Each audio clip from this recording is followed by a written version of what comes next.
How expensive is it really to live in Yakima, Washington? If you're thinking about moving here, you're probably asking yourself a few questions. How much does housing cost? Are groceries cheaper?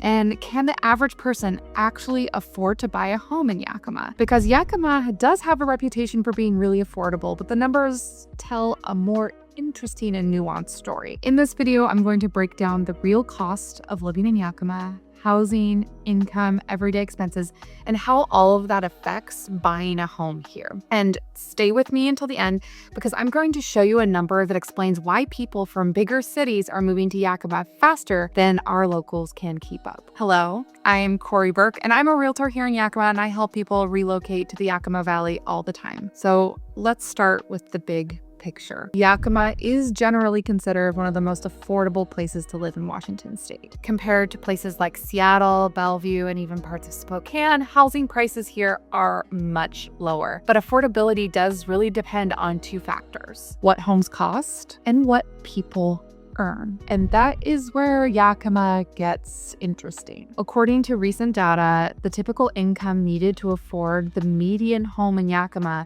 is about $90,000 per year. But the average income in Yakima is actually closer to about $57,000 per year. So what does this mean in simple layman's terms? The average home price is affordable compared to the rest of Washington, but local wages really have not grown as fast as home prices. So this creates a situation where Yakima feels affordable for people moving from more expensive areas, but can still feel really expensive for people earning Yakima wages. So housing is the biggest cost for most people, so let's start there. The estimated monthly payment for the median priced home in Yakima is about $1,883 per month. So that payment includes things like mortgage, taxes, insurance. So let's translate that into simple terms. If a lender wants your housing payment to stay around 25 to 30% of your income, you would need to earn roughly $90,000 a year to comfortably afford that payment. But remember, the average income here is closer to $57,000 a year. So what happens? Only about 38% of households in Yakima can afford the median priced home under typical lending conditions.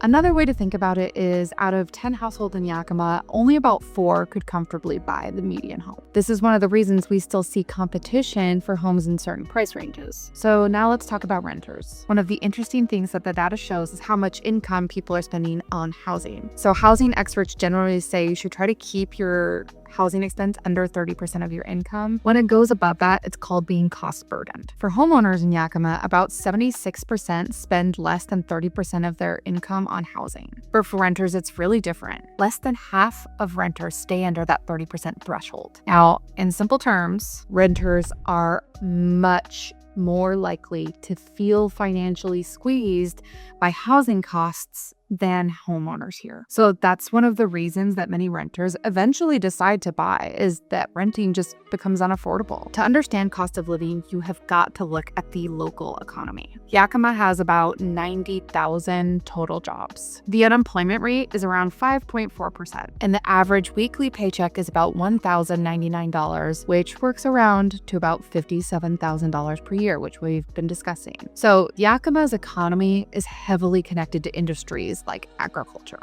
and healthcare and logistics and education. These industries are really stable, but they don't always produce the same high salaries you see in large metro areas. Again, that's why Yakima feels really affordable for people coming from higher income cities. Outside of housing, everyday costs in Yakima are fairly typical for a mid-sized city. Groceries are usually really close to the national average, and transportation can be a little higher because Yakima is a very car-dependent city, so most households do have more than one vehicle. Utilities can really vary depending on the season and the utility type you have, like heat. Do you have electric or do you have gas? And Yakima really does have hot summers and cold winters. So heating and air conditioning do play a big role in your monthly costs.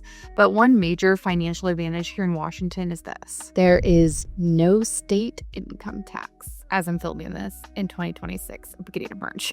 So for many people relocating from states like California or Oregon, that can make a noticeable difference in their overall budget. So when you put all of this together, Yakima sits in a really interesting position. Homes are much cheaper than Western Washington, but local incomes are also lower. So Yakima tends to attract buyers that fall into two groups: people relocating from more expensive cities and remote workers, retirees, and investors looking for more affordable property markets. And for many of those buyers, their income stretches much further here. So if you're considering a move to Yakima, the cost of living can actually be a really big advantage, especially if you're relocating from a higher cost area. But like any market, it's really, really important to understand the numbers before you make a move. And if you're trying to decide whether making a move to Yakima makes sense financially for you, you can call, text, or email me anytime.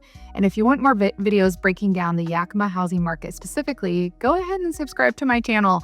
I also recommend watching the other videos on my channel. YouTube thinks you might like this one next. See you there.